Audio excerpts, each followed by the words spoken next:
নমস্কার বন্ধুরা, আজকে আমি বানাবো আলু ডিমের অমলেট। আলুটা ঘষে নেব, ডিমটা ফাটিয়ে আলুর মধ্যে দিয়ে দেব। পরিমাণ মতো হলুদ, লবণ, চিলি ফ্লেক্স অল্প পরিমাণ দিলাম। তোমরা যেমন ঝাল খেতে পছন্দ করো সেরকমভাবে দেবে। ভালো করে মিশিয়ে নিলাম। তারপর কড়াইয়ের মধ্যে তেল দিয়ে দেব।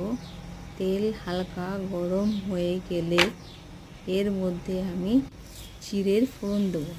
জিরে একটু ভাজা হয়ে গেলে কড়াইয়ের তেল চারিদিকে ছড়িয়ে দেবো, যাতে ডিমের অমলেট না লেগে যায়। এবারে ডিমের অমলেট বানানোর জন্য চারিদিকে আমি ডিমটা খুন্তি করে চারিদিকে ছড়িয়ে দিলাম। এবারে ডিমের অমলেট রেডি হয়ে গেছে। কে কে বন্ধুরা এরকমভাবে ডিমের অমলেট খেতে পছন্দ করো তা